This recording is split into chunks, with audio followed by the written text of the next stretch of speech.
মুখ্যমন্ত্ৰীয়ে যিখিনি আশ্বাস দিছিল, চন্দ্ৰকিষাণ ছাৰ আহিও আমাৰ ঘৰতে আহি এটা সংস্থাপন দিম বুলি কৈছিলে। আমাৰ গোটেই আশা ভৰসা তেওঁৰ ওপৰতে আছিলে। আমি বহু পৰিশ্ৰম কৰিছিলোঁ, ঘোঁৰা গাড়ী, ৰিক্সা ইত্যাদি কৰি, হোটেল, বাচন বৰ্তন ধোৱা মেলা পৰা ইত্যাদি কৰি সেই ছোৱালীৰ নামতে আমি যথেষ্ট পৰিশ্ৰম কৰিছিলোঁ। মাকেও তাত সুত বৈ পেলাই আনি পইচা ইনকম কৰি তেওঁ যে কিবা এটা ভৱিষ্যত আমাক হেৰি এটা দিব বুলি, কিন্তু আমাক সকলো সেইখিনি নিঃশেষ হৈ গ'ল। কিন্তু আজি পৰ্যন্ত আমাক এই 3 বছৰ হ'ল আমাৰ ন্যায় কথাও একো নাহিল আৰু পৰিয়ালৰ সংস্থাপনৰ কথাও একো এতিয়ালৈকে আমাক প্ৰদান কৰা নাই। আজি যিহেতু 3 বছৰ সম্পূৰ্ণ হৈছে, ফাষ্ট ট্ৰেক আদালতত বিচাৰ প্ৰক্ৰিয়া তেওঁলোকে সম্পন্ন কৰাৰ কথা কৈছিল। এই 3 বছৰত আপোনালোকে কি পালে চৰকাৰৰ পৰা বা ন্যায়ালয়ৰ ফালৰ পৰা? আমি একো পোৱা নাই। বৰ্তমান যেতিয়া এটা চৰকাৰী বিভাগে কেছটো লৈ আছে, তাত আমাৰ একো মাত নাই বুলি তেখেতলোকে আমাক কৈছে। আৰু গতিকে আমাৰ যি সোধপোছ কৰিছে, যিখিনি সোধপোছ কৰিছে একেবাৰে অলাগতিয়াল বুলি আমি ভাবোঁ। তাৰমানে 14জন 15জন সাক্ষী দিয়াৰ পাছতো আমাক এই পৰিয়ালটো ইমান এটা হেৰিয়ত চিন্তাত থকাৰ পাছতো আমাক এনে অযথা তাৰমানে এইখিনি আমাক হেৰি কৰাৰ আগতেহে আমি দেখিছোঁ। আজিলৈকে বিচাৰ প্ৰক্ৰিয়া একো আগবঢ়া নাই বুলি ভাবিছে?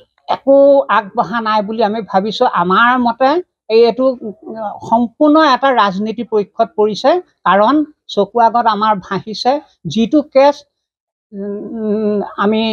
আমাৰ ছোৱালী যিখন মেডিকেলত থাকি চিকিৎসা কৰিলে, কিন্তু সেই নৰপিশাচটোক তাতকৈ দামী মেডিকেলত নি ট্ৰিটমেণ্টহে ল'লে। কিন্তু যি থাকিব লাগিছিলে জেল হাজতত, কাৰাগাৰত থাকিব লাগিছিলে। কিন্তু সেইবোৰ দেখিয়ে আমি সম্পূৰ্ণ এটা যে এইটো ৰাজনীতিৰ হেৰিয়ত পৰিছে আমি অনুভৱ কৰিছোঁ। আমি তাকে আমাৰ আৰু একো সহায় নাই, মাত্ৰ এটাই অনুৰোধ সকলোকে, সকলো দল সংগঠন যেনেকৈ আগতে আহি আমাক আশ্বাস আৰু হেৰি দিছিল, এতিয়াও যদি আপোনালোকে অনুৰোধ কৰিছোঁ সহায় কৰক। আৰু দেশ মাতৃক ৰক্ষা নকৰিলে মানে পৃথিৱীত অৰাজকতাহে বাঢ়িছে, দিনক দিনে অপৰাধৰ সংখ্যা বাঢ়ি যাব ধৰিছে। গতিকে আমি আপোনালোকৰ যোগেদিয়ে আমি মাননীয় মুখ্যমন্ত্ৰীক এটাই হাত কৰযোৰ কৰি বিনম্ৰতাৰে আমি অনুৰোধ জনাইছোঁ। তেখেতে 2-3বাৰ আমাৰ পিয়ালি মুখৰ পৰাই গ'ল, কিন্তু আজি অন্ততঃ আমাৰ যি কোৱা জুই তেখেতৰ মুখেদি আমি গৃহত নাহক, টিভি হেৰিয়ত হ'লেও যদি এষাৰ সান্তনা বাণী শুনিলোহেঁতেন আমাৰ হৃদয়খন তেতিয়াও আমাৰ হাত পৰিলহেঁতেন। গতিকে আমি বহুত এটা আৱেগত আছোঁ। আৰু মাননীয় মুখ্যমন্ত্ৰীক আমি হাত কৰযোৰ কৰি আমি আহ্বান জনাইছোঁ। আমাৰ যি ভৱিষ্যত আছিলে সেই ভৱিষ্যত অন্ধকাৰ হৈ গ'ল। আৰু আমাক এই ল'ৰা ছোৱালীকেইটি পৰিয়ালটো চলিবৰ কাৰণে এটি সংস্থাপন দিয়ক।